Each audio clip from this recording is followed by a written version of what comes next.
第15題，咁咧佢就俾咗個 STEM and F diagram 啦，佢就話 Susan 係最高分嘅，最高分睇呢度就係90嘅咯喎。Tom 咪嘅65分啦 ，Standard score of Susan 同埋 Tom 係3同0.5，咁一開始計數嘅咯喎，咁啊直接嚟咯喎。Susan 嘅分數減翻個 mean 唔知係乜，通常用呢個符號。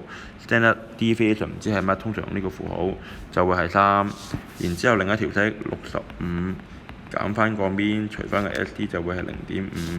呢度你會可以執得到90減個 mean等於3個 SD， 然之後你將啲嘢全部執晒過去一邊呢，你就可以撳 program 2嘅1㗎啦。咁啊，-1個 mean，-3個 SD， 然之後正90。我想像將呢個調過去，記住個90係最尾入㗎。跟住繼續咯喎，-1個 mean，-0.5個 SD， 正65，你就會計得到呢個 mean 係等於60。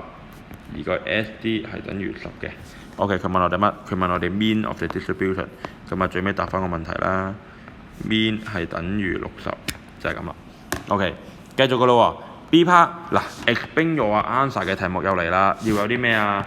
要有文字，要有算式。文字去講你計緊啲乜，然之後即係寫條數式出嚟啦。然之後你要比較翻個答案，通常要寫大個或者細個嗰啲嘢嘅。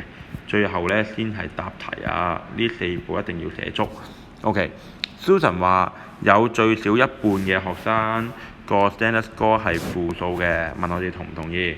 一半呢，你 feel 到應該係攞個 median 去計啦。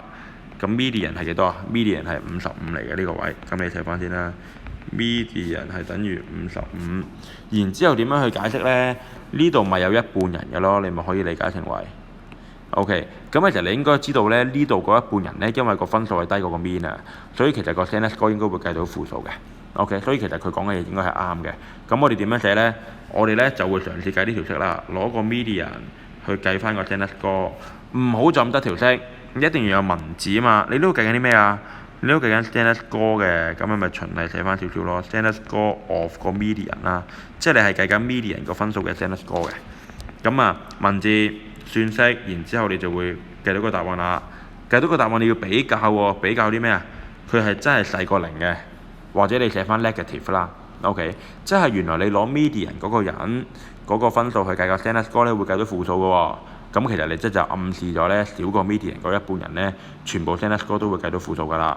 有文字，有算式，有比較答案，最尾咧答翻唔 agree 就得㗎啦。佢話最少有一半人咧應該係 agree 嘅，咁所以最尾咧就寫翻 agree 啦。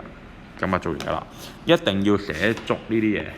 如果唔係你寫漏一樣咧，都俾唔到滿分嚟嘅。係啦，咁啊要注意翻，其實唔難嘅，你應該諗得到嘅。不過表達方面要表達得好啲。